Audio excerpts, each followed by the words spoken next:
Welcome to Rip Comics episode 3.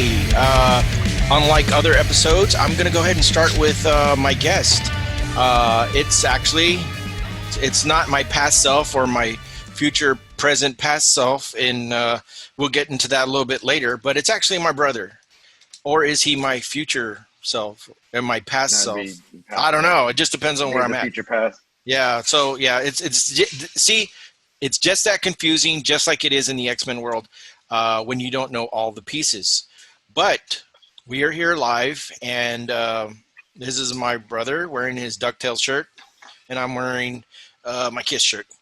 So I want to welcome you to the show. You've seen the first 2 episodes. We won't really get too much into that, but actually, I know that there is a time that I want to very specifically say that 1989 started a lot of what we know as the our comic book journey together. I guess together in a sense, but in actuality, I wanted to go back a little bit further than that, and because I knew comic books were kind of scattered around the house, or there were things that looked like comic books or whatever.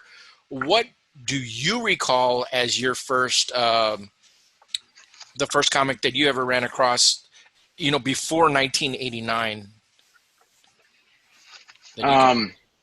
No, I just, honestly, I remember, every once in a while, before going to grandma's house or something like that, or anytime I'd go with mom or mainly dad to, like, he would fill up the gas, Maverick. We'd go in and I'd go straight to just look at the comics. Cause I was 10, but I remember when I was younger, getting different ones. Like I'd have to look it up, but, maybe I was younger. I don't know. I'm trying to remember. There was a Spider-Man comic I had.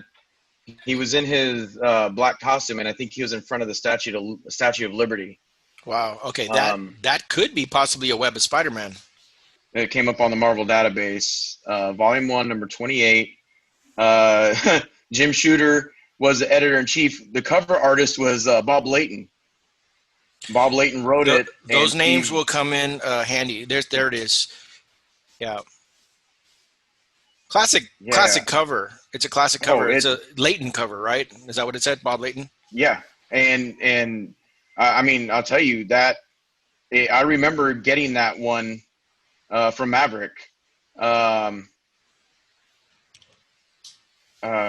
what year? I'm trying to find the year that I think when Web of Spider-Man first came out, it was 1985. If this is already issued 20.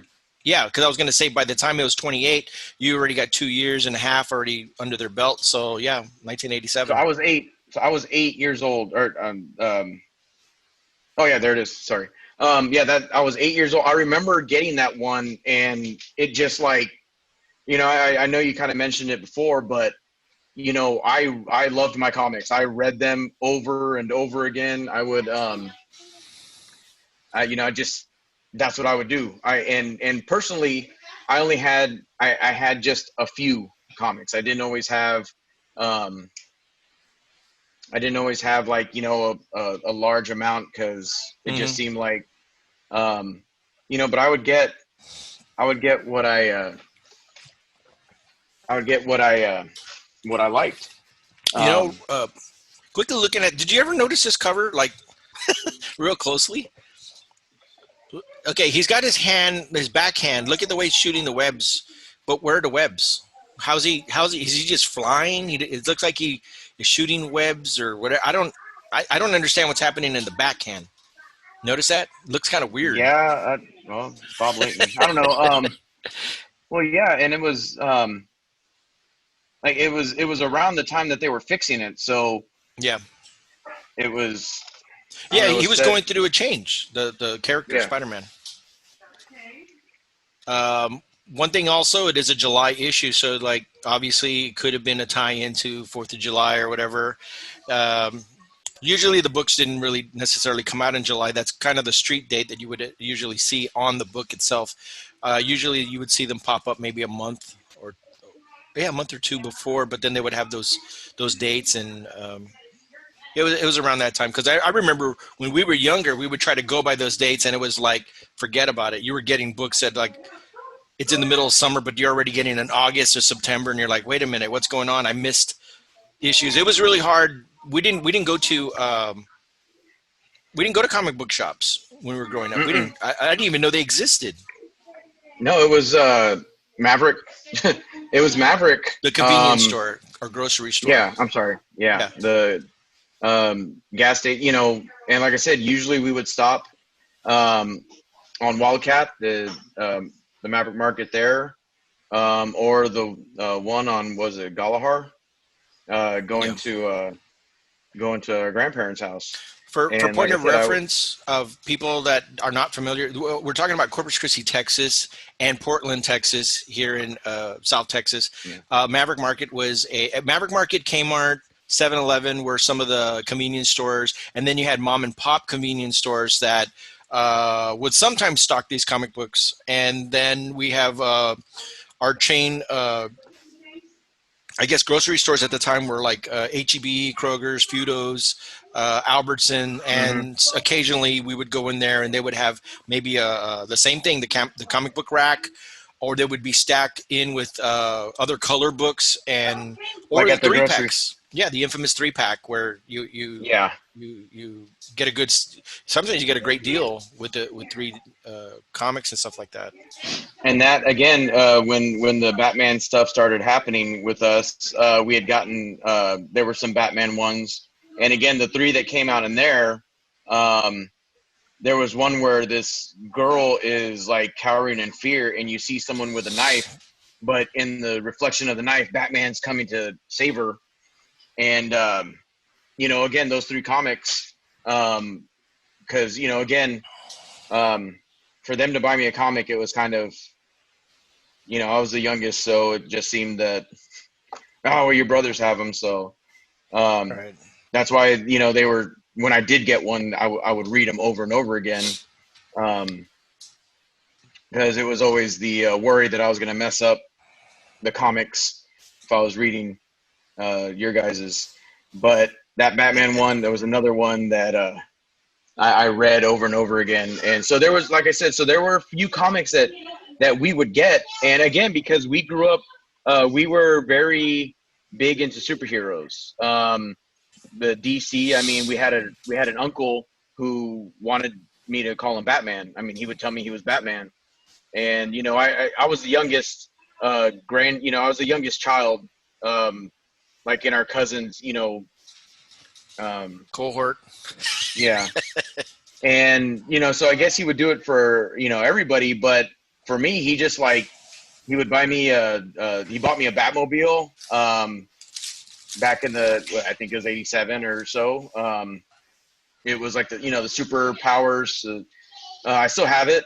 It had the front would come out like a barricade or whatever, and like I said, I still have it. And so comics were, I remember watching the reruns of the Spider-Man live action show. They would show that on like USA or something like that.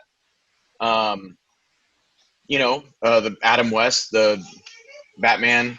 We'd watch that. So our life was, we loved superheroes.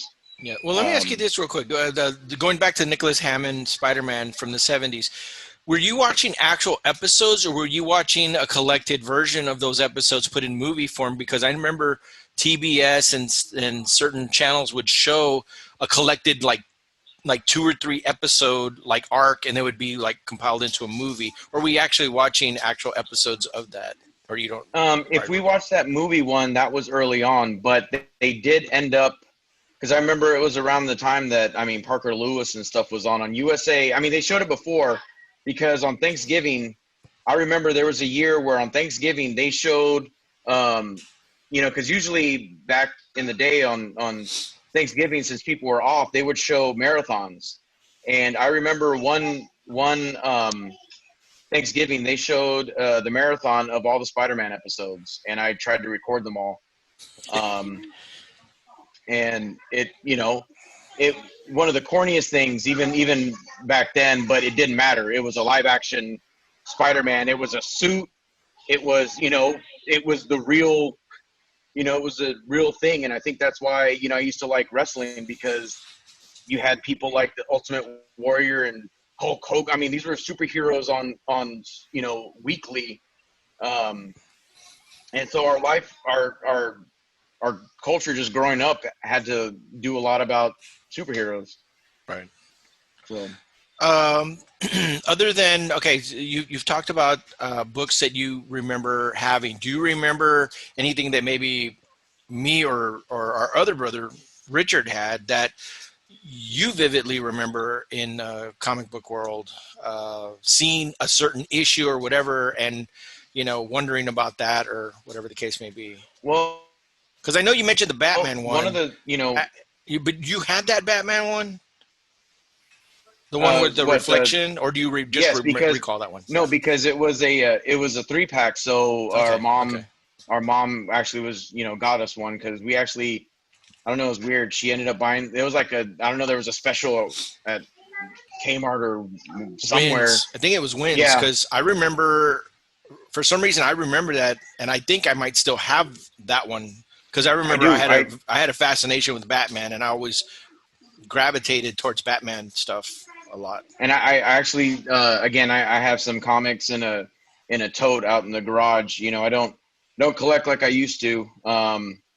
But for like I said, but I do remember I came across that one. In fact, I might actually, I don't know if you remember when the pack of X-Men #1s came out, and they were in a look collect. I actually have one still Oh packaged wow, up, if I wow. recall. Yeah, it had But had all the issues along with the deluxe, the big deluxe of the fold out of Jim Lee cover.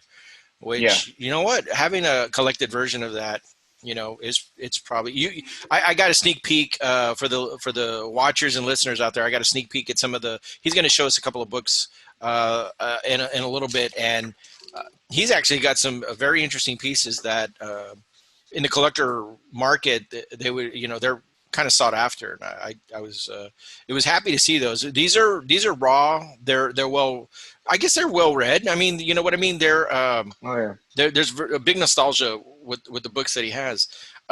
Okay, so you were saying um, because this is obviously before even before Spider-Man 300, before we started getting into Death of the Family.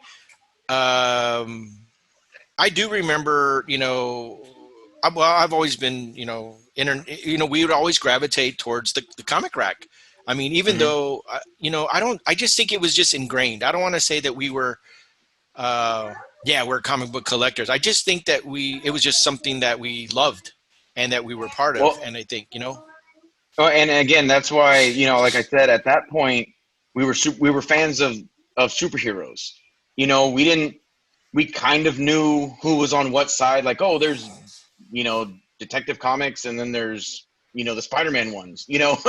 um, uh, but I just I remember some of the comics that you got, but I think it was after the '89 time frame.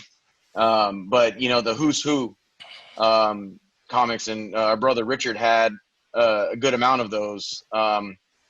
My copy, I think, is downstairs with my other comics. Because I only picked out a selected few that I thought, because I know some of them I picked up that I think you guys may have talked about in the first two.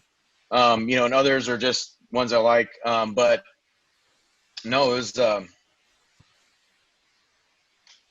that was my train of thought. no, no, well, I um, remember, who's who? Who's who? yeah, yeah, we just gravitated towards the Marvel before what it became, fashion and all this kind of stuff. We were ahead of that game. We would always tie blankets or clothespin blankets around our neck to, dun, dun, Yeah, yeah, and play superhero. Well, I mean, growing up being the youngest, I'd see you guys when I was little, because by the time I was doing it, I was the only one, because you guys were too good for that now. yeah. Eh, Hey, that might be a movie right there. The Tantarans, everybody. But no, yeah, it was I either a love that. towel and a clothespin or a blanket or whatever, and that became the thing. Okay, so let's set the stage. Comic books were kind of like an in and out kind of thing, and then the whole Batman craze immediately just explodes all over the place. And you now, what we had always been dreaming about is like the Adam West shows on TV all over the place, anything Batman related. It really hadn't been superheroes just yet. It was just Mhm. like Batman, and anything Batman related just took over the world there for a bit. And Well, we needed more. So if it wasn't on the newsstands, we I don't remember who it was. Was it Dad or somebody saw it in the? I don't remember what prompted us to go to a comic book convention. Was it Dad, Mom? Who was it? Did it me or you look at it or? I think it was. I mean, it was around the Batman craze because I remember when we went to that one. I showed you that one comic that we got at that Holiday Inn. Mm-hmm. Um, and it was Brave and the Bold. You know, Batman's got Adam on the coin saying I gotta make this come up on the good side, but at that one also we got the because a movie that came out of course before Batman that technically bombed but I loved was Howard the Duck. Right, right. And it was funny because being little I didn't know that it was a comic because by that time that comic really wasn't out, if I recall. I mean, at least it wasn't regional wise, it wasn't distributed down here or not. But I remember at that comic book convention we got the Howard the Duck where he was dressed up like Satan. uh, he had a pitchfork, but it was a character in Marvel, and but he like it took over Howard the Duck for a minute. And I remember I was like I was like, well, wait, because I liked Howard the Duck. I'd watch it all the time with Leah Thompson, and you know, I didn't understand. I just remember it was a duck with a cigar in his mouth, and I was like, wow, what is what it is ain't up with Donald. his? Yeah. But of course, but of course, the way we were, I mean, we knew Disney, so we were like, oh, trying to, or did they, is this trying to be like a messed up Donald or something? That was our frame of reference because, of course, all ducks talked like Donald. Let me see. I just remember, and it was after it was there. Then we, because of Batman, we started, what is it, Collector's World with the Judge. Mm-hmm. Mm-hmm. And he, I mean, I didn't realize he was a judge, like he was a retired judge or whatnot. But for the fact that see this, he was the like ultimate comic book shop owner, the collectibles, because I remember I got some GI Joes from there that like I got barbecue finally, but um, I mean he loved comics. I mean he even created his own. I think El Yeah. Gato, right? I No, mean that to not me. not El Gato, but it was Oh, Relampolo. It was like okay. yeah, it was a different guy, but yeah, he had his own Either imprint. Yeah, either yeah, way, yeah. he created his. I mean, he did his own comic because he loved comics. I mean, this is a man who made judgments. He was a judge, and he was like, but he still in his heart, he comics, and that's I And don't know. it was a family business. It was a family business. Mhm. He had his son-in-law, his sons, his daughters. I mean, it was truly. I mean, and it wasn't just a small shop. I mean, it was everybody. Was working that store. Yeah, It is it was it is pretty big. something that we don't have anything of that nature at all anymore Well, in Corpus Christi at all. that was the first time. I mean, I think that was the first time we ever heard of a midnight showing Correct. because they sold tickets. They rented out the movie theater, I believe, in Padre Staples Mall. Am I correct on Yep, that? yep, yep. Yeah. Padre Mall. And for the midnight showing of Batman, and for Hmm. the fact that Mom was gonna let I'm 10 years old, and I'm like, oh, I think I was still 9. I don't think because it came out in May, if I recall. Yeah, let me get to okay. Well, now I'm really intrigued because if we were to get at okay, wait. now I'm intrigued. When did we go to that comic book convention? This is leading up to Batman. This is Batman hasn't even played. The hype of Right. Batman is So so crazy with this Bat Dance. 88. Yeah, Bat Dance and the trailer and all that. It had to have been going full steam.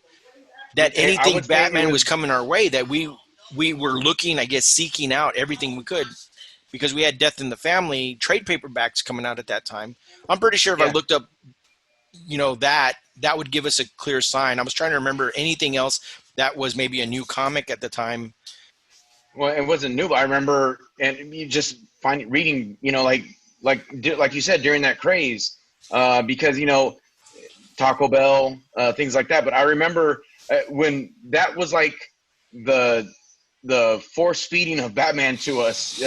We found out about the Dark Knight Returns, Frank Miller, and it was just that used to scare me, and not like oh my gosh I'm scared, but it just looking at the pictures of how gritty it was at that time, because usually it's like, hey, I'm Batman, with the smile and the Robin, like, all right, and then all of a sudden at that time that was the gritty, like yeah, it's like, wait a second, and then I was This like, wait, what do you mean Robin died? And then we were like, oh no, that's Jason Todd. That's this, not. yeah, this says the date published date was March 1988. And I know Yeah, for a so it was. fact, but I know for a fact we have first printings of this. Oh, I don't know if you saw, brother just commented. He goes, "We went for sports card. That's what it was, and they happen to have comics there. Wow. So there you go." Were were we that? I don't.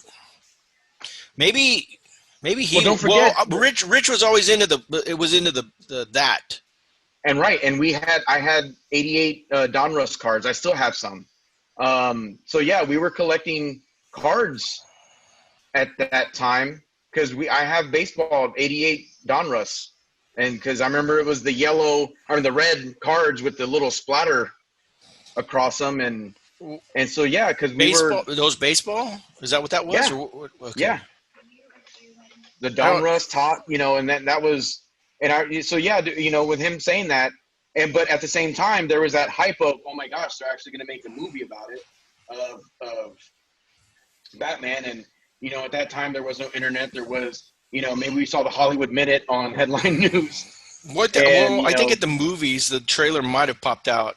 I'm pretty sure, but I don't. I don't know if you guys went to the. I know. Well, I went to the movies, so I might have seen the trailer, and then there was like Entertainment Tonight. We would always watch, and then there would. But see that one was like it had to have been featured on that. I'd had to have been featured on like one of those news programs, hard copies or whatever, current affair. I mean, it was that stretching, and I guess we ended up just kind of what perfect storm. We went there for cards, and then we ended up running across the whole Batman craze. It was yeah. that's who did it. That's Hmm. who did it because we went to that um dude, and then we just wow, look, Robin's dead, but see, I remember hearing about that the whole, but never going out and buying that book. But I remember the right, whole, because we didn't yeah, we didn't we just, again, like you said, we didn't go to comic book store where you could get back issues. We went, and if the comic happened to be out at Maverick or HEB or something, oh, that cover looks cool. I mean, the cover art is what grabbed us at the time, and I wanted the Spider-Man because if I recall, even around that time, I think Richard would get Spider-Man comics, hmm and it was almost like he would still collect the ones that had the Hobgoblin and the red and blue suit.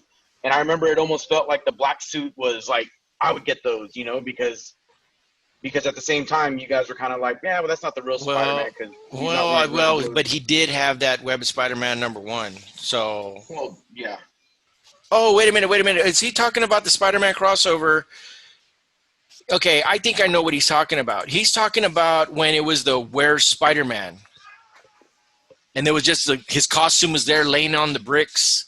And it was the cross when he was going in from the red and blue, and then he came Oh, back from Secret Wars, and then he had the black costume, and then he was missing on Earth because he was doing the Secret Wars battle. well, that was the whole thing, is that I remember, yeah, because I guess and that was the big shakeup in Marvel because I think at that time the X-Men also went underground because they were last seen in Dallas, and right, and I mean I don't Something, remember. yeah, I thought, everybody. That was the big thing. Everybody, let's go missing for a little bit. It was a hip thing to do. Let's just go missing for a while. But yeah, no, that was actually huge. You know what? But I don't think people knew the impact of what was happening, not as they do now. mhm. Cameo appearances and all that kind of stuff. I don't think they mattered at all back in the day, because I don't think Okay, comic books were that much of a traded commodity. That, what is the highest price comic do you remember back then? Everybody wanted like the first appearance of X-Men or the giant size X-Men. Remember, everybody would ask for a very specific issue, and it was like a reoccurring thing. It was like everybody knew to ask if you had a copy of this, hmm. and if you had a copy of that, and then that was like, that legitimized your comic book shop, I guess, back in the day, if you had those on your wall. So okay, so looking at some of another comic that I pulled out that I had for to show you was actually funny. So I just looked at the date on this one, and this was 1988. So we were getting comics, and this Captain America Oh, wow. is not Steve Rogers. This is the time that he was U.S. agent, and the whatchamacallit, Walker. Um, Yeah. yeah, his cohort was named Battlestar. There you go. Um, Hey, that's what and Will then was saying. Why can't they just, or no, you were saying, why can't they just develop a whole new name and not take over why can't he just be Battlestar? Never mind. That's well, I mean, it that's wasn't another back discussion. in. Yeah. Um, but yeah, they had. I'm trying to. Can't remember his name. Was it John Walker? I think he was being transferred from Iowa State Prison to, or the Illinois State Prison. I don't know, because Yeah. he was arrested at the time because he like there was like Freedom Force. Okay, so Freedom Force had the Blob and Pyro in it. You're making Quicksilver. you're making Or everybody Mystique. I'm sorry. cringe as you fold those books. You know that, right? I'm just So right here, if you see right, no, and so I had like two or three other, you know, copies, like issues with John Walker in it because he yeah. wasn't. We would kill insects with these books. We just wrap them in a thing and whack, and then continue Oh reading the yeah, books. I mean that Or that's or the infamous put them in the back of your pocket. well, yeah. So again, so it was funny because Oh my again, goodness. Captain America, we had Yeah, the see through.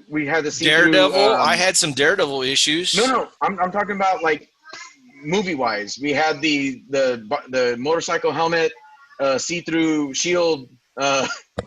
They were on. Captain They were America, actually imprinted on his helmet, or they were actually sticking out of his helmet. right? Because it's like he just wore his motorcycle helmet all the time, and then there was no red on his Shield. or no, there was no blue. There was no Yeah, blue on his the shield. It was infamous just see-through see-through. shield. But yeah, so yeah, we had that. So yeah, so we were collecting comics, not like not like we did after Batman, but we were collect. But then again, I think at this time, my main thing was like Spider-Man, Captain America, um, and that's what. See, and it's funny because the Friends is the one who drew this cover and the no, just the cover. And if I recall, he's the one who, I mean, he pretty much kind of aped Kirby a lot. I Mm-hmm. drew I have a issue of Thor that I recently drew a picture using that pose, and I'm trying to get back into drawing. And Friends was the one, and if you look at it quickly, it kind of looks like Kirby, but then you're like, wait, no, this is too later for that. So he was, I mean, taking I looked it up. homage or just swiping them, the Well, poses. Yeah, I mean that was one of the things he was criticized for, if I recall. I think I looked him up because of when I looked at, because I mean we got pretty good at being able to look at an art style and say, oh, that's this guy, that's that guy. And so I remember looking that up because I was like, wait, that looks a little too much like Kirby to, and so why? And at that point, and if I recall looking that up, that was one of the things he was criticized for, that, he was trying to keep that Marvel way. But a lot of people just kind of looked at it as like, well, I mean, you don't have your own, you're just aping and swiping, Right. Kirby. So Milgrom actually is the inker, and if I think that's Al Milgrom. I'm trying to remember what I know he got. Trying to remember what he became the artist for, but there's just like how Capullo used to be the inker for um, McFarlane. Right. Well, I mean that you end up starting it that way. So yeah, the so we went all the way there, but I'm going to go back to the Spider-Man crossover. That was actually as far as cameos and appearances and all that. I mean, I do recall, but the prices weren't as outrageous as they are now when it came to Mm-mm. comic books. Now, when it came to this thing, now maybe Richard didn't know. I see Richard's still on, but the thing is that Eddie Brock has appearances in here. And see, the thing is that what everybody assumes is that when we get to Spider-Man 300 with, with McFarlane and stuff, that was basically the whole start of the whole the Venom madness. But the thing is, when you start breaking it down and you take a careful inspection of all these other things, you're actually seeing Eddie Brock making appearances back before and Well, during this and specific crossover. Like, where is Spider-Man? So it's not what I it's not foolproof as far as where the definitive cameo appearance and da da da da until it, but you know see, what I mean. and at that time we didn't really know, but as we as we became more into comics, the one thing about our family is that we don't just like go to the under layer. We just keep going down to try to hit that core of comics. So we didn't just want to learn about comics. We wanted to, in the long run, we wanted to create our own. Um, but we started learning more about the industry, and we found out about retcons and how writing changed. And so, they, you have Eddie Brock in there, and that was like, oh, I'm gonna, it's gonna be the Peter Parker antagonist of, him always trying to swipe stories from him, and he wants to, prove, he wants to get on Jonah's, J. Jonah's good side. So at one point they could have been like, well, we're gonna add this character. Hey, so you know what? We'll take this guy and throw him into, you know put the suit on him. think about this. What if see, I'm kind of wondering if, here they are at the editor's table. Jim Shooter was obviously part of all this too, because he was now Yeah, he was the head guy. I'm yeah, wondering if it was like, hey, you know what? We need the opposite of our Spider-Man. We need the yeah. Bizarro Superman to Superman. We need the Black Adam to Shazam. You know what I'm saying? It's like, Right. did they do? And we guess what? We're gonna have our own black suited Well, Spider-Man. and they were able. I mean, and you think about it, they were able because he was a part. This was before the whole Mr. Sinister. I mean, I'm sorry, not Mr. Sinister. No, um, this is so there he was over Spider-Man, learning his thing. So that's how he was able to become his nemesis. Because you know that's like one of the only people at that time who could surprise Spider-Man because of his spider sense. Like he knew how to negate that. Right. So that was I mean, you think about it, that was a perfect setup of we need that but it's not just this person out of nowhere. Like he's an anti Spider-Man from Spider-Man. It Yeah. wasn't somebody who was trying to There's make a a direct clone. link. Yeah, Now let me now I'm going to pose, since we're all in the subject of just tapping into a crossover of sorts. Now, just announced, I want to say maybe yesterday, and I'm going to get your take on this because this actually should be a segment for another thing, but I'm just going to bring it up right now, and then we could quickly talk about that. We're talking about redoing a history and relaunch, kind of like the character's been established, but then we end up doing something to the book in the future where it actually changes the way the character was originally established. Now, so what do you see in that cover? Let's see here. The Watcher, Rocket. Is that Groot? What is that? Is I that don't know. symbiote? I don't know. And then the black the night. I don't know what his name is. The Knight something. Oh, Black Knight. Yeah. Yeah. So, okay, what this is an issue of symbiote Spider-Man, of Peter Parker in the days where he had the symbiote suit. Now, this is Mm-hmm. a comic that they have going on right now. Well, part of the King in Black, which is the whole Null thing. Well, guess what? In this issue, it just so happens that Null tried to do a connection back in these days, and we're going to see this play out in 5 issues. Back in Peter Parker when he was with symbiote, yeah. So that's what I'm trying to say. How do you feel that we're going to even rewrite and put Null into? I guess maybe we'll get the explanation of the red infamous spider now. I This is what me and Will were talking about. Is like they have to correct how it is that he has a spider or a scorpion or whatever on his chest. And so what we're going to get is, well, actually he interacted, way back in the 80s with Peter Parker. And I guess we're going to get a little. um. Well, you know what? You know what? I guess it really depends on how it plays out because again, like I showed you, one way they retconned, because we liked X-Men.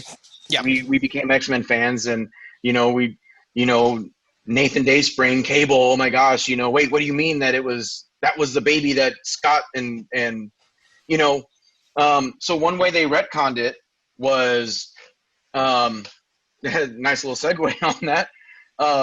I didn't even know you were gonna tell me that kind of boldness. But I have to say again, it depends on how they tell the story. Yep. After Scott and Jean got married in X-Men 30, was it? Very iconic cover. The Yeah, with wedding the the wedding kissing, issue and not the Spider-Man Mary Jane one, but the next one. yeah. Um, in that after that issue, when they were on their honeymoon, they were on the beach, Jean and Scott, and they passed out. And what happened is Rachel Summers, their alternate timeline daughter, I don't know, through their consciousness, what is it, 3,000 years in the future or something? Well, they ended up coming out with a miniseries, which to me is kind of a little unsung. This was actually one of my favorite miniseries. It was 4.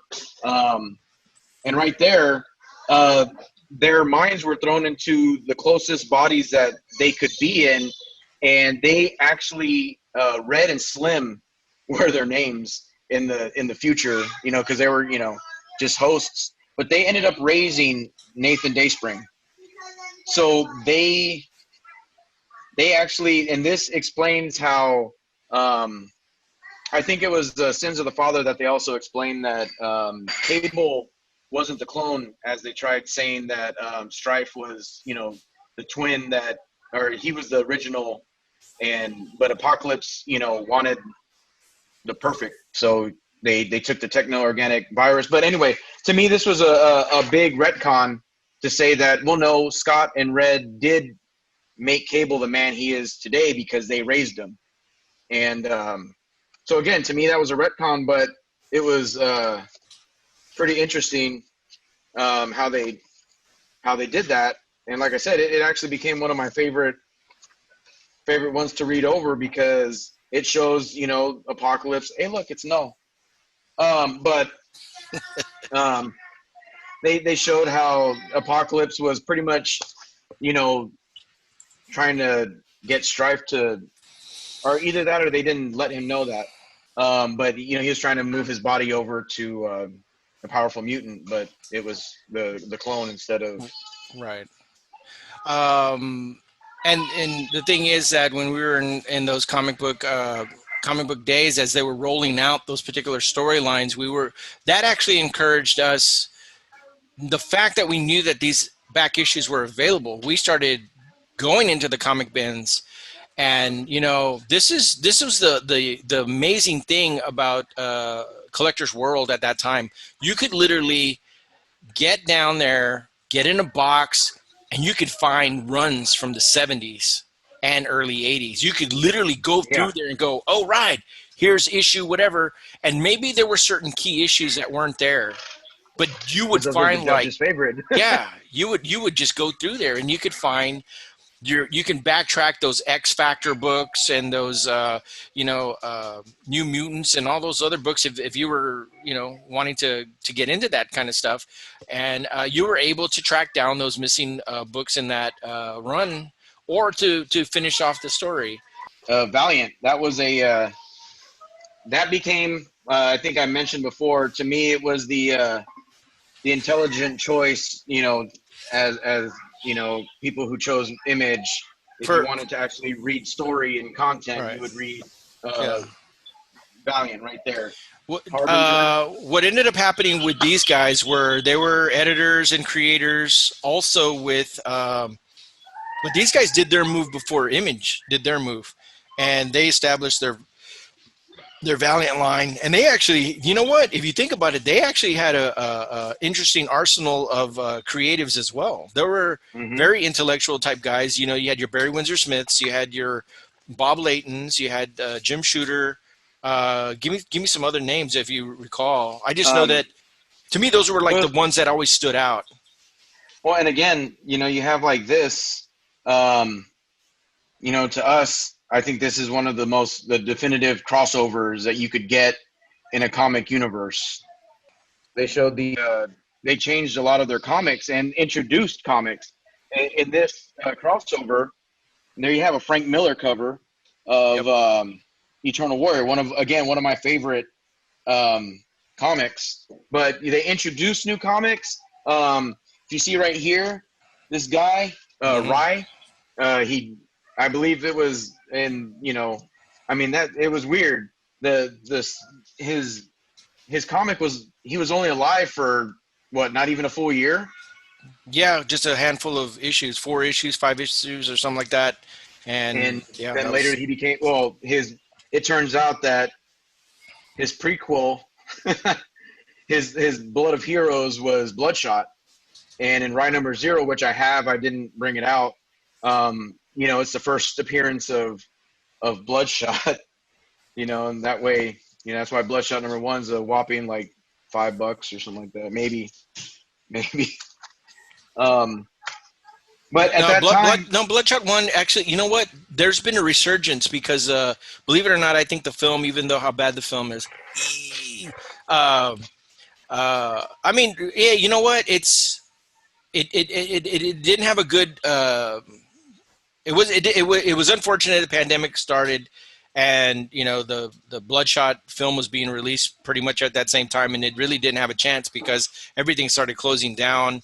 The best chance that, I mean, its audience, the Asian cinema was completely already shut down to begin with. So that was the audience. I mean, they make the Fast and Furious series out of this world and all this kind of stuff. So the fact that they lost that core audience, it really hampered the film.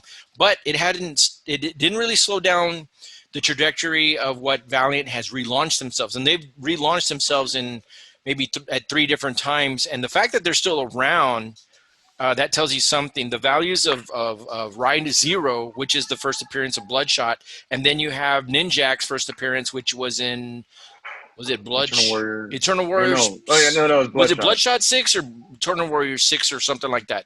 It It's in wasn't what Eternal Warrior 6. It no, was, Bloodshot 4 or 6 or something like that. Was it? I don't yeah, remember. But but the fact that is, I mean, right now some of those marquee characters are Ninjak or I don't know, they call them something different now. Ninja something A or what. I'm like, or Ninja K. Latinx. Yeah, they call them Yeah, something so. now. I don't know what they do, but they got something, whatever. But those are still going strong, and they have a strong following with those books. Well, and again, Those, yeah. what was interesting, then Valiant, pretty much, Jim Shooter ended up not staying with them either, I'm gonna and go ended up again and start again. with Defiant. Yeah. And the only reason I got this, I mean, I know we tried to get into Warriors of Plasm and that stuff, but I got this because, We should have a contest. Who can name all of them without looking it up? Name some of them books. well, and again, Warriors of Plasm. so Dude, I this is wouldn't the have never. reason. I would have never remembered that book right there. Well, I know, and there's a reason I got it is because Chris this Claremont. was, yes, they, Chris Claremont, they have a documentary on Prime that I still haven't been able to watch, but I know about him because 17-year run on X-Men. He's the one who developed all those characters that people love now. I mean, and that's why it kind of goes back to when people talk about Deadpool and Rob Liefeld. Um, uh, you know, yeah, when he created Deathstroke, I mean Deadpool, um, that isn't the Deadpool that we see in the movies and people love now. I mean, that was the basic block of it, and he was, the merc with the mouth. He was kind of a smart Alec, but it was later on that was it Wade that was writing it? Was it Mark Wade? Yeah, I don't know. somebody. It was a writer. I'm trying to remember it. And basically, but see, that's the fascination with these books. Sometimes is that you end up with a writer that gets hooked in, and they're synonymous with the character. That all of a sudden, that's what everybody views as character. And if you deviate anywhere from that, you've already reestablished the line of what that character was. And I'm pretty sure Liefeld has an opinion about all that. I'm pretty sure he's not complaining about what's happening in his bank account, the fact that Oh, he's what the way he's helped out with that character. But you know what I mean. They become something a little bit different and all that. Spider-Man has gone through some different changes. Batman, depending on who's drawing him or creating or the creative force behind these characters, you end up well, establishing and your there's a lot characters of just a tad bit different. people who they talk about how the silencing of Bill Finger and the creation of Batman, but you know if you actually look at what they created and what is Batman now, I mean it's night and day. Right. And so people constantly talk about Bob Kane. They hate Bob Kane because of the silencing of Bill Finger and stuff like that. But again, you look at what he is now today, and it's pretty much and that's mainly with most comic characters. You know, but let me real quick. Yeah, yeah. You had a, Sure, you had I just some have you a had a couple of few. other examples.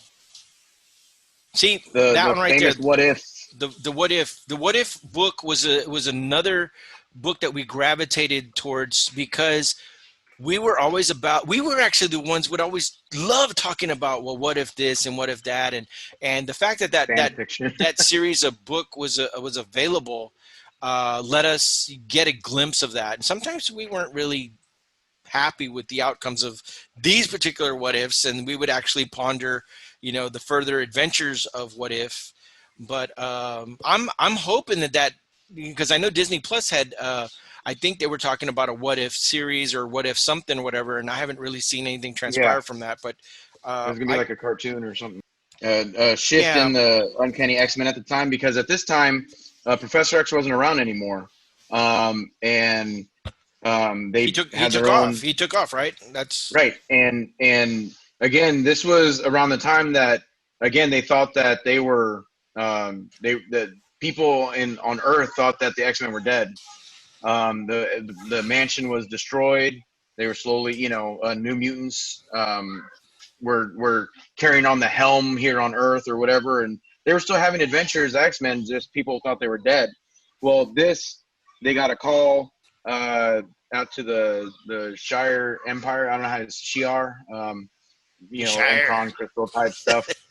And the guy in the back is actually Professor X. And so this was, again, right before Bishop was introduced. This was the whole shifting of going to the two teams, blue and gold, the X-Men and Uncanny X-Men. And then, years later, we have this little issue of Wolverine getting his adamantium ripped out of his body, and after Jim Lee left and everything, the Kuberts pretty much took over the Mm-hmm. art direction of Was it that. Adam And and what was it was Adam and Andy, Andy, yeah. Adam and Andy, yeah.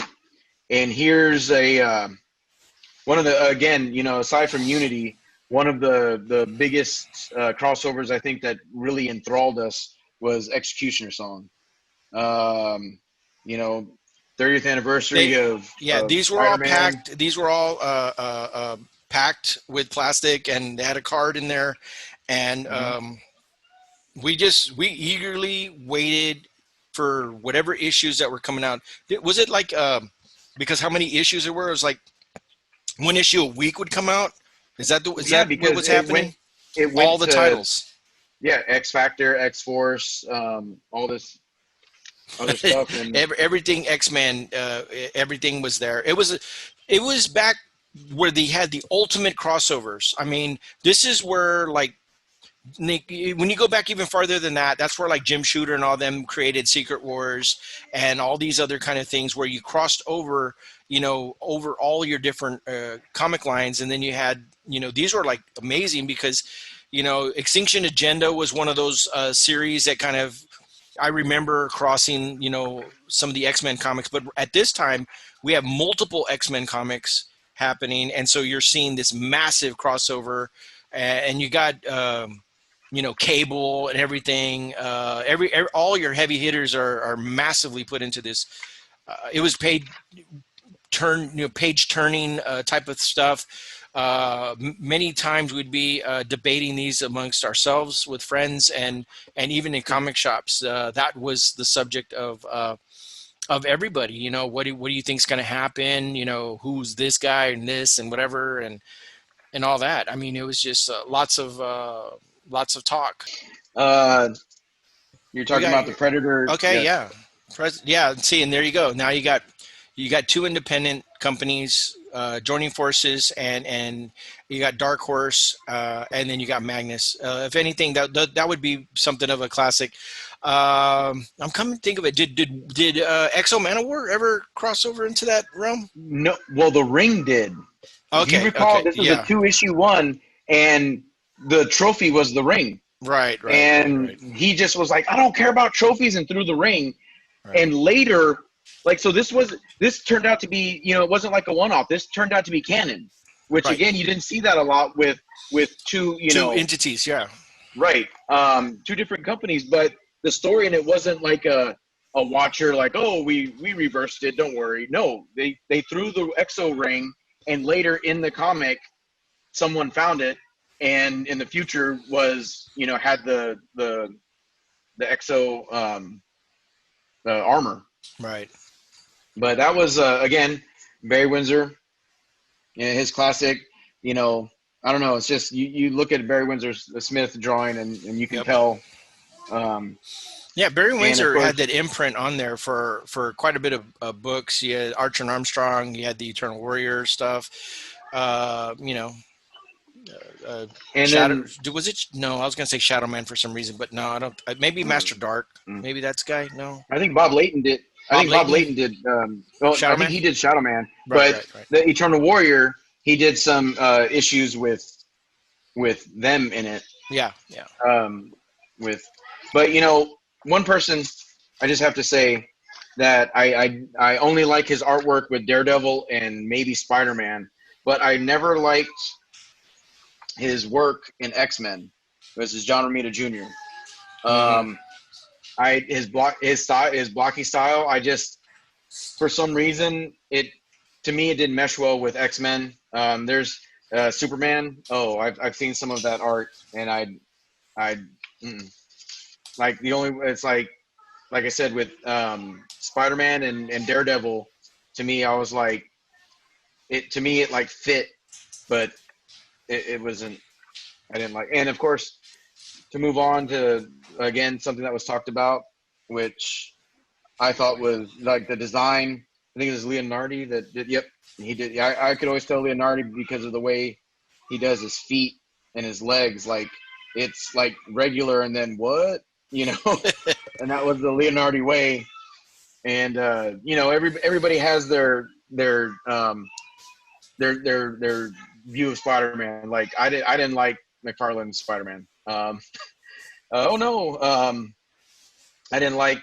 I mean, Well, no, no. I This don't is know. what this show's about. I mean, you know, we're trying to get different people's perspectives and opinions and stuff like that because you got to remember these were very iconic figures and characters and storylines and all this kind of stuff, and lots of changes were happening. And sometimes, you know, the comic book industry had to, either shake it up, put somebody in, somebody left, or whatever the case may be. And I know a lot of our favorite stories, you know, weren't, you know, kind of the same. Either a writer left or an artist came in, and it changed the look of some of the books there. And Hmm. sometimes, you know, the artists that they end up getting, you know, maybe it wasn't the right choice, but they had to move quick to make these deadlines sometimes. And so some of these books are. They're kind of hard to look at, some of them, during the transformation or switching of artists and some writers and stuff like that. But again, I liked Leonardi. I liked Eric Larson. I liked his Spider-Man. But for some reason, I honestly, the way he drew Peter Parker, the way he just drew, I didn't really didn't care for McFarlane as much as, you know. I mean, I honestly, the one thing I remember is, oh, you know, the way he drew the webs. Right. One of my favorite comic artists, which I actually um, during my first deployment went out, and that was back in 2000, 2000 I think, 2001. Right. Um, one of my it was a syndicated comic strip. I'm going through grabbing some of my comics that I had that I was looking through. Um, one of the officers on the boat got me into this syndicated comic strip. Um, Liberty Meadows by Frank Cho. Um, Yeah, I there, remember. I Yeah, I got to remember meet. you. Yeah, I remember I you. met him Yeah. in North Carolina, and he signed it and drew a little sketch. But you know, so I knew about Frank Cho since 2001 because he was still doing his syndicated comic strip. You know, and now you look at him and, you know, I mean, he always knew how to draw the female form, and of course, like everything, I did research on him, and you know, even back then, you know, if you see that painting behind him, Yeah. that he did that painting, and pretty much he's self-taught. Excuse me, sorry. With Frank Cho, if you look up his work, he is some of his. I've looked up his style, um, and he does not. You know, a lot of people, like when they draw, they do about 3 layers. They do a rough sketch, usually, you know, in blue, non-photocopy, stuff like that. But he doesn't. He does two. He just pencils and bam, he inks. But if you look at some of his other work, he does ballpoint drawings, and his line work is just amazing. You know, with inking. I did a web comic for a while, and I started off with doing pen and paper, but then I would scan it in and then do the coloring on the computer. But then it finally got to a point where I just went straight digital. It was a little bit faster, and you know, it took away from having to scan um, everything and kind of do that. Um, and as I'm getting back into drawing, um, I haven't touched digital. I'm trying to get back into the feeling of, you know, just pencil, paper, and then, you know, trying to get better at inking. Look at the work that my daughters are doing. They're, you know, in their teens, and it's like light years from where I was at 16. And I'm just trying to encourage them more to, they love looking through my comics that, I have. I don't really buy, new stuff, but they like, they love comic strips also. I was a big comic strip person. I loved Garfield and, you know, um, different comic strips like that. But Um, I'm gonna zoom ahead because we're okay. still. I still feel that we're talking about your path into comics in the 90s. Hmm. We get all wrapped into the multiple independent explosion of the Valiants and the Image and stuff like that, and we didn't do a deep dive, but I think that early crust of the Image comic, and because we can talk about where Wildcats led, and then it goes into Gen 13s and all that, and we can get into Hmm. that in another episode. Team But 7. Yeah. yeah, and so what I wanted to talk about here was Spider-Man again relaunches another villain at that time, and this is you discovering something that me and Richard were pretty much off the radar at this particular time, and you end up running across the first issue of a new Spider-Man villain or variation of a relatively, I still think kind of a relatively new villain at the time. Well, it was the first. I mean, it was Enter Carnage. It was Venom's offspring or whatever. And again, got the comic from the grocery, the not grocery, the side, the Maverick Market. Convenience store, yeah. Um, yeah, and I saw the cover and I was like, this guy looks like Spider Man, but he's red and he's just like looks like he's choking him out. I was like, oh my gosh, this he looks awesome. And I asked them to buy it for me and came home to you guys and was like, dude, look, this is so awesome. And you guys, dang, that's stupid. That ain't gonna be nothing. It ain't gonna be worth anything. It's not. And so I was like, okay, well, I'm gonna read it because that's what I did. And Yeah. just like I showed you how I handle the comics, I loved it. I read that thing over and over again. And years later, hey, I got this bagged and it's all. I'm like, yeah, yeah, I had that one, and you told me it was nothing. But Yeah. that's what happens being the younger, the younger. And again, that's why like I had again the Brave and the Bold. You guys had the actual Batman comics because those were in the investment. Those might be worth something. Um, because along with that Batman craze, it was talked mom into getting a lot of stuff like a box of Batmobiles, the Hot Wheel. I mean, like, and like, so mom bought them, and I wanted one, but I had to dish out $5. And so being a 10, I was like, wait, can't I just have one? Oh man, they're $5. I was like, that's a whole nother podcast. That's a whole other, that's a therapist podcast that will launch comic uh, therapy something. I'll go one further. Do you remember we went on a grand tour of all the Taco Bells in Corpus in yes, search of yes. You four or would you five we would cups? we would bring one of your friends because they would, oh, I'm gonna get free Taco Bell, and they'd come with us. I think there was like Mike, and we'd always get the cinnamon. Yeah, but they had that. We'd get the But the ultimate special was also at Taco Bell during that time. It was like you could actually yeah, buy something for what is it, 29, 49, 69, 89, whatever it was. yeah, Everything was under $1. You just pick whatever. 29, 59, 79, or 75. I don't know. Yeah, it Yeah, was yeah. The those most increments. So expensive you get thing it. was the bean burrito, the soft That was like taco. 70. Yeah. Then yeah, so the original hard crunchy taco was like 20 something cents, 30 cents. It's like, and mom was all for a good deal. The only time we got Big Macs were when um, they were on special two for like $2 or something like that. So, oh, now we can get, Yeah. fast food like this. Other than that, Was it? I They think, would have in the summer they would have those. You get a regular hamburger for like 19 cents or 29 cents, and then a cheeseburger for like 10 more cents. And it was like, okay, you're gonna go in there and you're gonna go get the limit, and then you're gonna send the other one in to go get the limit, and then we're all like I walking, was too little, so I was just I just think I was in the station wagon. yeah. Well, and then when you see your neighbor coming over ready to play some football, but he's walking in with a hamburger. We know that they partaked in the scam of the And century. I do remember getting like very few times actually being able to drive, like they would take us to McDonald's and we would get um the McDonald's cookies. Hmm. Yeah, Those, but we wouldn't but get anything else. oh no, that's what I'm saying. Yeah, Because we lived in South Texas. If you were going to get a burger, you're going to get a Whataburger. I mean, yeah.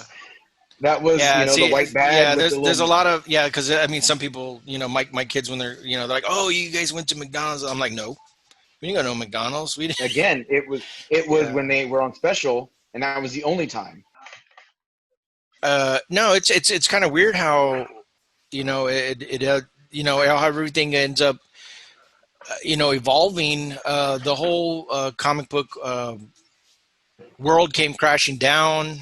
Uh, the bottom came out from under. Comic book stores come and go. They end up closing. It's hard to find the issues that you want. Uh, What was it? The other, elusive Speed Racer number yeah, the, 3. the the journey. I always had my go to list, and I'd always search everywhere that I could, comic book stores in Houston and wherever, and trying to find it would be obscure books. It wouldn't even be like mainstream books and stuff like that. One store that we were able to, I guess, I don't know if the word is trust or eventually we ended up like you could rely on them, which was Myth Adventures. But then again, eventually Mhm. they ended up closing shop here in town. Yeah.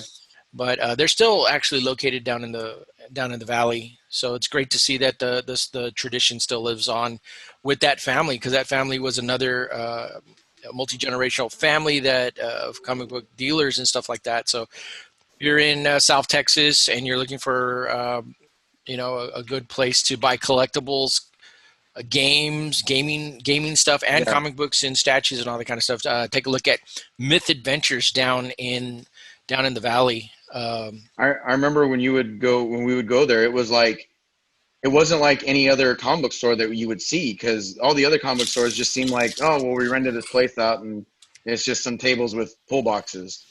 Here at that point, that had like you said, they had like role playing game, like it was collectibles also, but it wasn't like, again, it was different than like collector's world, where it was that feel. I don't know. Myth Adventures was like mythical. Uh, it's just the lighting wasn't that great, but again, they had like visually just all these statues, like things that you wouldn't see. I mean, you see them now, now, it was almost like a Texas Toys. It was almost like just all these different places now. But Mhm. at that time, oh my gosh, it was like, what is this? Yeah. This isn't. The traditional shop at the time was either you did sports cards and you did comics, and they kind of like, even to this day, you will find that combo. But then you had some shops like that one that had they took the hobby shop and gaming shop, the statues and some toys, and then they would mix it all into their store. And it was kind of like understood that if you walked into a comic shop, you were going to see some kind of cards. Now, this place really didn't have cards, and if it did have cards, they were gaming cards of early gaming cards or something, or movie related or comic book cards of some kind. It was just a very different kind of thing. Those Marvel cards, I still have Yeah. some. I have to say, when I was stationed in California and when I was stationed in my first two commands, I still collected. I would find a local bookstore, and they had one in my first command in California, and I had a pull box there. I would still get some X-Men, and I found one, and I don't remember where it was in Virginia Beach, but I remember having a place that I would get them because I remember getting when they kind of did a reboot or something like that, Speed Racer and GI Joe and stuff like that. Hmm. Um, I was it IDW Yeah, or IDW, Wildstorm eventually released some, but I think IDW was the first one to have a some kind of miniseries or something like that, revisiting Speed Racer. yeah, and so that I remember you know, through moves and stuff like that, I lost, uh, you move around the country and you have movers who sometimes take stuff. But um, yeah, I remember getting those. And then when I moved to Maine, that was a 7 year break. Um, but the last ones I remember was getting a few X-Men, but those GI Joe remake and the reboot and the Speed Racer, Hmm. and that was the last time I remember, because I remember really finding a comic book store in Maine.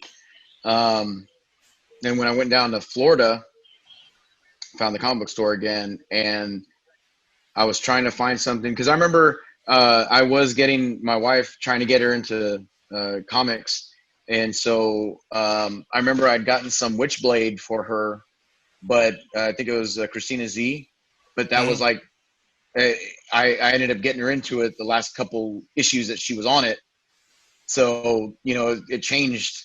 But then I remember I got a comic for her, Magdalena, um, and one called from Image called Red Star. I don't know if you've ever read that. I have like the 6.5 issues or seven or something like that. There was actually an issue like 6.5. I don't know.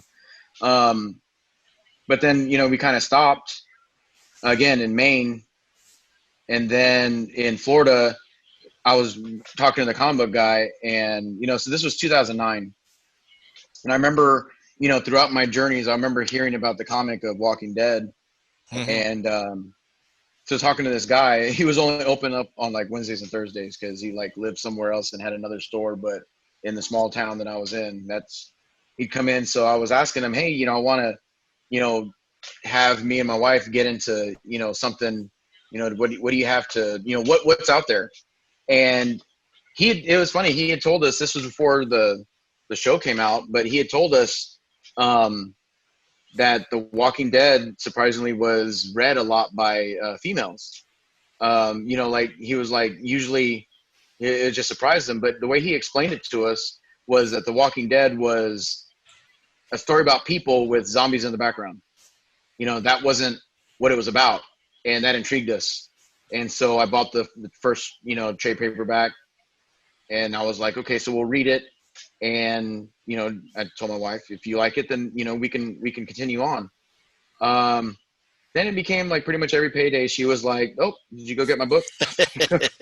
And so she got into it. And then we switched off from, because the guy started getting sporadic on opening up. So we got the Comixology on her iPad, and no, not her iPad. We just, yeah, I think that by that time, that was when we moved down here, and back down to Texas. And that was like 2012 that they moved down here. But then that's when we got Comixology. So we started getting the trade paperback through that, so she could read them instead of having to wait for me to go find it. We just download it, and she'd read it. So she read she read more than I did, and she watched the show more than So I mean, she knew the Negan story. Like she already knew that was coming, and it was so that from that comic, like I said, we've gotten a few since we've been down here from free comic book day for the kids and just stuff like that. Every once in a while, there's a couple of trade paperbacks out there I wouldn't mind getting, but I don't collect like I used to, because I mean, with my kids and I, we pretty much got to the point of, I mean, we create our own. We watch animation, we watch Japanese cartoons. They don't mind reading subtitles. They watch Attack on Titan, and they've read them, and you know So yeah, so comic book life is still maybe not in the same, but now it's more of a group family kind of dynamic, and it's a very different experience when you're able to do that. My wife, we've actually been able to go to the free comic book day, and it becomes more of a family event, and then everybody kind of hmm grabs, something that they're kind of more into and stuff like that. Uh, Mariela's more into very particular collectibles, when it comes to figures or sometimes pops or Mhm. uh, not too much books, but vinyl and stuff like that. So there's little things that she collects and characters that she likes. So it kind of all everybody has something that they kind of into, and the kids are into their thing. Elvis, I'd like to get Elvis in a future episode, and then that way he can explore a little bit and talk about his what he likes to collect. In recent, he's been dabbling into Venom and Spawn, and occasionally he'll have. I remember he got the Infinity Gauntlet. The What I like about DC and Marvel and all these companies is that they offer those dollar books where you get a Mhm. chance to get those number one issues and kind of get a little taste of what that was. And I'll never forget, he was so into that Infinity Gauntlet number one. Mhm. Mind you, it cost $1. And then he was like, "Oh, okay, now we need to go find number two." And I'm like, "Yeah, that's not going to happen, man. We'd have to find that some other way because at the time, obviously, it was very, it's still very hot issues and stuff like that. I'd have to find like maybe a trade paperback or something like that that collects the Wait, entire story. I mean, you're talking about the one with where he's like, it starts off and he's like He's talking with got death, and the he's like has the gauntlet. yeah, yeah. Okay, yeah, I think I have that run. Oh, okay. Well, I mean, it's just something that he had been Well, that's what I'm exploring, saying. and it If he wants was to read it, I think I yeah, have. yeah, I need to just take a look through my comment. Like I yeah. said, that tote because Infinity Gauntlet. I probably just have that on the garage somewhere, Right. uh, And under see, the droopy and water and heater. that's what I love. I love the fact that he's embracing the comic books in that fashion. Very much like the way you did that, and that's what it reminds me so much of, and I like that. I mean, like I'll go look over there, and I'll have to double take because he has the it's a True Believers. I think that's what Marvel calls it, and it's the one Hmm. where Spider-Man. It looks like 300, but it's all green. But he's got the metal suit. Oh yeah, I Okay, remember that. and so Yeah. that's just laying over there, and he has these issues like that. I got him the Death in the Family, the when they kill the Robin issue. That was available for $1, and I told him this was a pretty iconic. These are iconic issues, and so he kind of has a little bit of comic history, but at the same time he has his little batch of new books and all that kind of stuff. So it's always great to kind of see what he kind of gravitates towards and stuff like that. Yeah, no, and it's funny because it's just like certain movies, again like comic movies, Batman Begins. Something came up, and I remember bringing that up, and my daughter was like, "No, I don't think I've seen that." And I'm like, "We've seen it." And then I realized I'm like, "Oh wait, no, that came out in 2005. That's when you were born." Yeah. So we sat down and watched Batman Begins, and so to see her reaction at the end of the movie when Gordon gives him that playing card and he turns around as a Joker, and she's like she looks at me, and I'm like, okay, that's and because and that's again, that's probably another podcast, but we would end up watching movies with people just so we could see their reactions, and it just to be able to see that, to be able to you can't now, but it's like showing someone Empire Strikes Back for the first time, and them not knowing. You can't really get that now, but for her to watch Batman Begins and that last scene, just for him to turn it over and it's a Joker card, and for her to be in shock like we were when that came out. Unfortunately, I don't. It's we're coming up to the 2 o'clock, 2 Yep. p.m. and we've been able to visit with you and the journey that you took because yes, even though we're brothers, you have a different perspective of our comic book adventure, and through your eyes I was able to see the books that kind of were in place before you and what you ended up gravitating towards, and things that we kind of mutually share and enjoy and all that kind of thing. So it's kind of interesting to see that play out. Mhm. Richard, I'm very curious about him because even though we were closer in age, there was still some things that he would, kind of bring to the forefront. That Spider-Man. yeah, Spider-Man. Spider-Man. Yeah, that he would kind of collect and stuff like that, and it would be interesting to get. Yeah, because yeah, he was the one that was on top of all of that. Yeah, That it, crossover and all that kind of stuff as well. he wasn't collecting McFarlane after Spawn came out. He was collecting McFarlane as they were coming out. Yep. Like we didn't have the hype train that everything has now. You know, we could care less if, they drew Spider-Man in a cowboy, outfit and, you know, and then like Spawn, but we didn't have the hype train like that. He liked Spider-Man. That's why when I got those few issues, because I do remember I had I had the Spider-Man issue of them getting married, of Peter Parker and Mary Jane, but I had the Spider-Man and Mary Jane cover, Right. and I got that also from Maverick.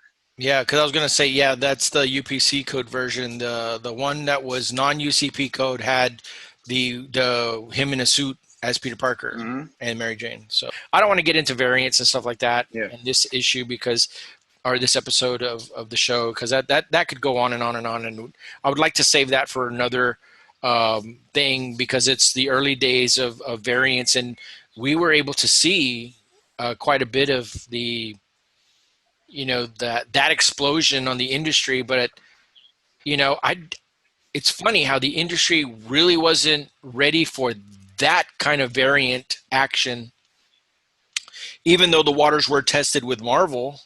And I'm assuming somebody else had to have tested the waters as well. But Marvel had the successful string of, well, let's modify the cover. Let's have a prestige cover. Let's have the same thing, but with different covers and all that. But I think what backfired on them was the amount of issues printed or what the dealers had to do in order to make those work. Because I think there were different uh, deals that had to be made if you wanted to carry, hey, let's say like if you want to carry Marvel, you have to buy X amount of issues and blah, blah, blah, blah, blah. And it was, Well, and the gimmick era is what brought comics down. You remember that? I mean, I remember the comic book store saying, no, this cover is unterrible. And we were like, challenge accepted. And we ripped that thing. yep. And it's just like, I remember, again, I think we talked about, possibly a future thing, but being at Toys R Us and pulling Stretch Armstrong so much that his arms did not snap back because they said that yeah, you that, can pull it that as much and then yeah. his elastic so arms will come back. It just like we were in the aisle, like just that thing, and then we let it go, and it just bloop. Yeah, time to leave. Time to leave. We got to get the heck out of here. Red alert. Stretch Armstrong spill on aisle 5. Must leave now. Yeah, the comic book adventures and toy store the toy stores, and just our midnight runs. That's probably what it should be called, midnight run with the Perez brothers, and we just talk about these crazy adventures at night, talking with the midnight stalkers and meet the weird people that you meet at night at these at just stores in general. I We recall were the weird people that you meet. didn't we run across, now they were like this big and there were mini Amazing Spider-Man 300s. It was like a box of them, but they said you guys can't have those. You have to buy a DVD or something, or you have to buy something in order to get that. It was like a gimmick. You can't get those because you have to buy something. And we're like, well, where's that? I don't know. It's in the wrong section. For some reason, I remember running across that. But don't forget, Stuff like you and that. Richard would sometimes go on a school night for me, so I Right, wouldn't be right. able to. Yeah, So I wouldn't be able to go to all the misadventures of I that. had my Dora Explorer adventures. No, hey, actually, that movie popped up. You seen that one already, or you haven't seen that one? Not yet, but I heard it's actually decent. It's on Prime. It's on Prime. Oh, okay. So yeah, I started watching a little bit of it. I don't know what it is. I strangely gravitated towards that film, and I like the film. I like the way it was translated. I think that's what the thing is, because I was so wondering how they were going to translate that into to real life form. And I think they handled the property very well, and they did a lot of justice to it. And it was fun. It's you know what would be great if we could see Marshall Marshall Will and if we could see them cross over with Dora the Explorer, and that would be some crazy adventures right there. Just I mean, does the backpack eat up stuff like nom nom nom nom nom? the funny thing is, the only time you see that backpack like kind of being that way is I think in the beginning. But she does have a backpack, and I don't want to spoil it, but yeah, Yeah. she has like it's like this never-ending backpack. Well, it's just like every cartoon. It's like GI Joe. You can't really do that GI Joe cartoon anymore the way they used to have it because it's the most racially insensitive. Oh, you're a firefighter? Ah, you're O'Hara. All right, what about you? Oh, you're the cook. I'm Roadblock. Exactly. So you're Yeah. gonna rhyme. Everything that you say is gonna be a rap. And then Shipwreck. There's episodes that I've seen, and now I understand, and I'm like, wow.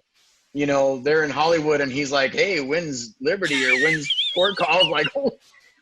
I mean, he ends up going to a Yeah. bar, and they're like, hey, where's first they pick him up, and the person's like, he needs to get out of here, and he points to Shipwreck, and he's just laughing. Like, this woman was probably harassed by him, and he's just like, but they're in LA looking Innuendos, for inside Shipwreck. joke. Yeah. They're looking for, and they're like, where's Shipwreck? And all of a sudden, someone gets punched through a glass in a bar, and they're like, he's in there. And, that's why I was a sailor. That's, Yeah. you had Shipwreck. But that's a whole, Crazy. man, we got that. This is like the Yeah, we're getting a sneak peek at other episodes for sure, because I want to say that uh, I don't. I mean, the cartoons and stuff are available now. I wonder if some of those pieces have been exercised out of those issues nope. or episodes. They're still in there. Okay, so then that's because I know that they already erased a lot of stuff out of the Tom and Jerry stuff, and There's a freebie app, and it's not. It's just like internet, and that's mhm. Tubi, Okay, yeah, and it has all the GI Joes, all the Transformers that show cops that I used to like. Maybe they might take that off the air. I don't know. yeah. It's a matter of time before the PC police, they are coming for me. Anyway, but no, Okay. so no, I just want to say that I liked doing this because I was hoping that we would be able to visit and establish the path. Like I said, I want to thank you for being part of this episode for sure, and I think. I got a re-glimpse of some of those books that you have, and a better understanding of I guess it's always good to revisit the past in that way, because I remember it a certain way, and then seeing it again like that, it's always kind of cool. I mean, we can even go into later. This is for a future episode. We could revisit certain comic shops, because I think literally anything that was a comic shop in the South, well, specifically the Corpus Christi area and surrounding area, because we were from Portland, and there was a short-lived comic book store that was there, that was Hmm. connected to somebody else, and then eventually, but was not part of his. Never mind. I don't want to get into that. But and The then names will be changed to protect the identity of we will be protecting the names of the innocent. Anyway, and then innocent. did you end up making out to Kingsville? Because I remember going to Kingsville and visiting Jesse's one of his, well, probably the original Comics Plus back out there when he had it out there in Kingsville. I remember Mm-mm. visiting that one. No. Um, he would I remember because I would meet him at comic book conventions, and I was the infamous guy always looking for Speed Racer comics, and he would say, oh, I got them back at the shop, if we're going to do this again, if you can't make it out, I'll bring some to the next show. And pretty much I was scooping up whatever he had, or if I didn't scoop it up, you guys ended up occasionally getting a couple of issues here or there from Mm-hmm. the now the now 1987 Speed Racer run of comics. I have those Um, downstairs in my office. So yeah, the and now ones. and the thing is, it's they weren't the greatest looking. They weren't the covers I thought were pretty cool, but I think it was the nostalgia of finally having something that was Speed Racer related, not necessarily connected to the episodes, but actually, continuing some kind of They story. called him Greg, Rob. Yeah, I know. That see, there you go. The rewriting of the Millie, yeah, Millicent, or whatever. yeah. Which one of my characters is named Millie. So So there you go. It's like they're trying to translate or give meaning to certain things on the character and stuff like that. And they're trying to Americanize it, and it's unfortunate that I don't know. I think at several times in our lifetime we've saw like Speed Racer, have like you know uh, that's a ups and whole another downs. episode. Yeah, playing Mantis, and they tried to resurrect it, and then even with the big figures, and I think maybe that still was an offshoot, but Mhm. video games and stuff like that. It just I don't know what it is about Speed Racer. Even the movie, it doesn't seem Uh, to stick in American. I don't know, the American pop culture ness or whatever it is. I and mean, we understood why they filmed it the way they did, but when I explained it to people, they're like, oh, it was hard to watch, and I'm like, it's heartbreaking. It's and I have you to thank for this because the only thing I knew about Speed Racer was the TV theme songs from the 70s and 80s, and for the longest time I thought it was Ghost Ghost Racer because it was oh Ghost wow, Speed Racer. yeah. And so when I mean I was little, I was but you would always talk about it, and the moment I finally got to see it because they would have it at the video store with Hercules. hmm Um, and all of a Well, sudden, I was Samson. like, I think it was Mighty Samson. okay, yeah, Yeah, one of those. I mean, yeah. It was a double yeah, clam case thing. Yeah. was that Les Felzer's? I think it We're good. was. Anyway, No, yeah, and you know what it might have been? It was just like it was an old collection. It yeah, was like yeah, it was the infamous clamshell case hmm collection. You double yeah, feature. And yep. so when you would check that out, I remember you were like, this is.